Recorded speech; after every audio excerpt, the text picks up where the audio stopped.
Here in the Netherlands we have an old proverb, and it says the best captains you find on shore. And it's true, it's always easy to criticize what somebody else is doing, and it's really easy when you're not the one doing the thing and you're looking at it to see what the person is doing wrong.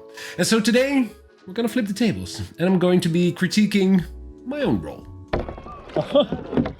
Doe jij die kou voor jij niet op wat? Ik heb allebei de boten vast. Last week, I finally really got to play around in my new Virgo. The weather was beautiful and we went out to the Tolenburgerplas to do some playing, practicing like scrambles, but also rolls. And I must admit I was a little bit nervous because this was my first time rolling since last October.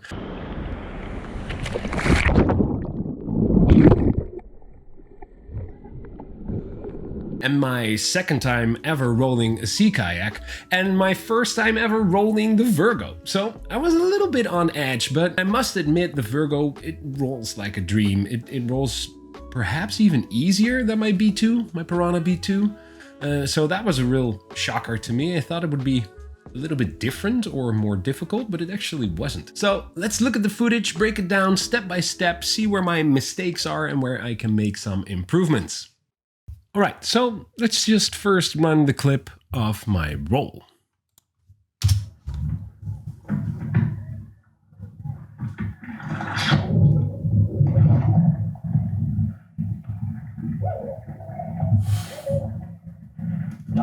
Okay, so there are, I think, three main points that I want to talk about. What happens during my roll and the parts that I think I can really improve.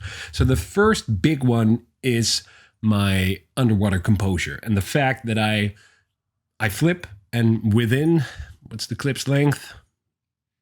I don't know. I'd say within a couple of seconds, I am back up again.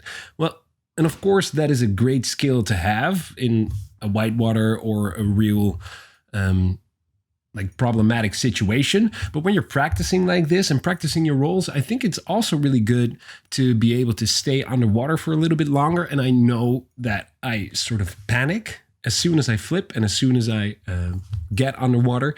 So what I would really like to see is for me to stay underwater for maybe 10 seconds, 15 seconds, count to 10, count to 15, and then roll up.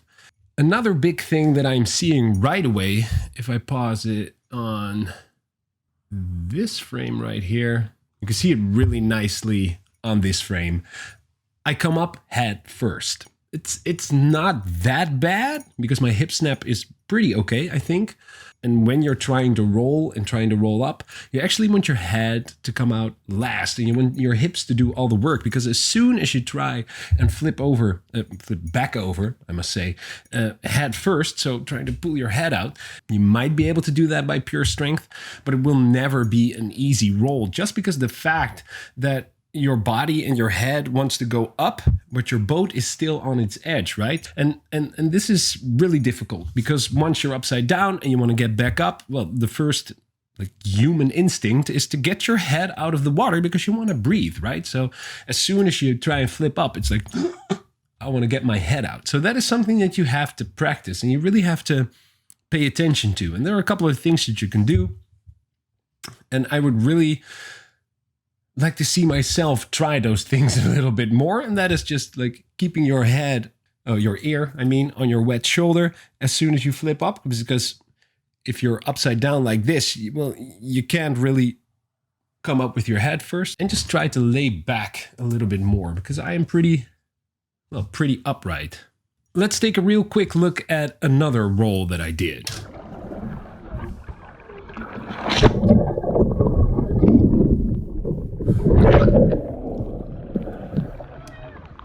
What happened here is actually kind of interesting, and it all comes back to my first point that I made, in the fact that I have no chill underwater. So what I tried to do here was not per se flip in the starting position, so in the home base position with your paddle up to the front, but just a little bit more loose like you would flip in a real life situation. And that is also something that I really need to practice more, just flipping over with your pedal over your head, perhaps even your pedal behind your back, and just flip over in weird positions with your pedal in one hand, stuff like that.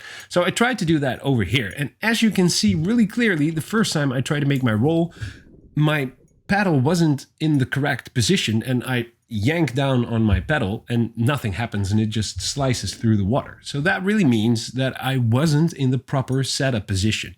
And another fun fact is that now that I'm looking at this footage, I don't know, let me know in the comments, but it looks more to me like I'm doing a C to C roll, whereas I was always thinking that I was doing a sweep roll. By the way, talking about leaving a comment, if you haven't subscribed to the channel, perhaps help me out. Hit that subscribe button, hit that bell button, hit that like button, and help the channel out. The funny thing is, the whole keeping my head down is something that I do much better when I do a sculling brace or a high brace. See, you can, if we freeze frame here, you can actually see me keeping my head down and just lying all the way back on my deck, which is actually a much better position to get back up from.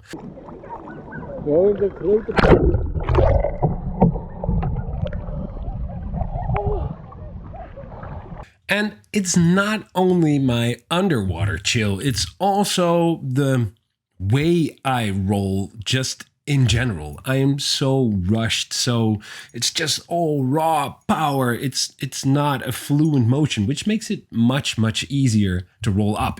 If we take a look at the third roll that I did,